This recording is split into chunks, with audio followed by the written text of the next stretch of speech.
All right, so we're talking about willpower a little bit, and that's a very common thing regardless of where a person's goals are, whether they want to improve their health, burn fat, and essentially what it comes down to more than anything is planning.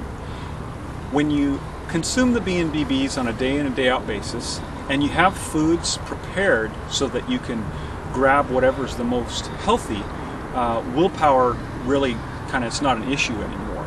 But a brain that isn't optimally nourished, the person will describe having trouble with willpower. They really can't stop themselves from eating the sad crap.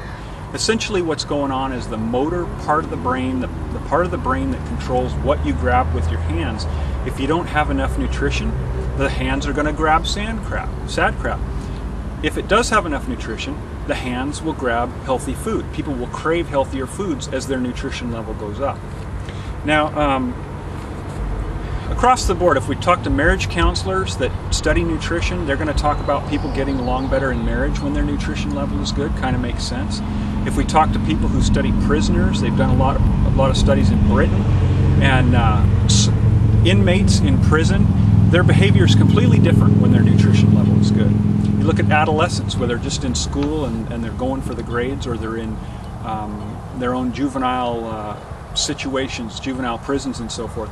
The people who have the nutrition at the optimum level, their moods are different, they behave different, and they get different outcomes in life. So let's switch. I'm going to look at page 12, and this is the one that says, instead of trying to learn everything at once. Where do we start?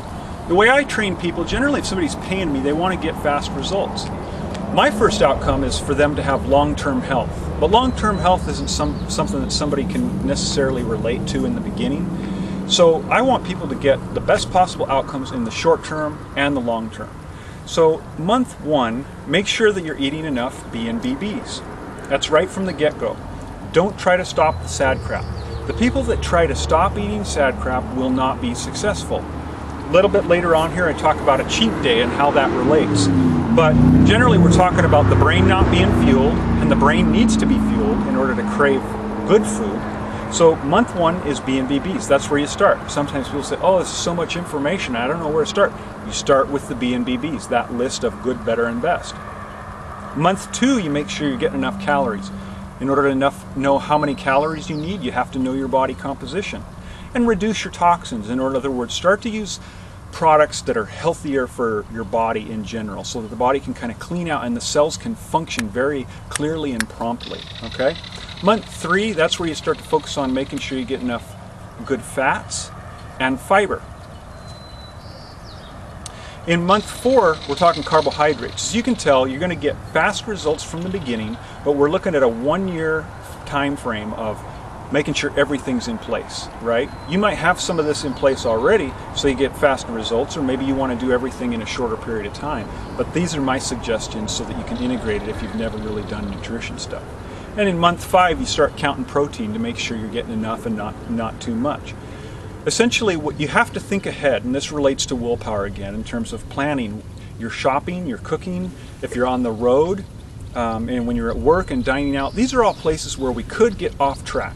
The most successful people, whether you look at a basic fitness beginner person or a competitive athlete, the thing that they know how to do is get themselves back on track. Nobody's perfect. All we want to do is get back on track when we notice we're off track. The level and consistency of your success is dependent on being prepared, and if that's related to competition or sports, if your competitors aren't prepared like this, you are going to outperform them.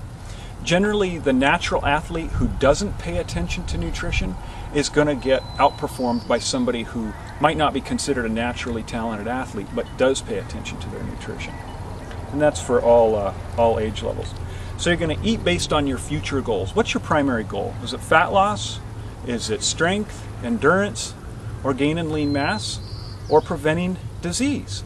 In the next segment, we'll continue on this of, instead of trying to learn everything at once, where do you start? We'll see you there.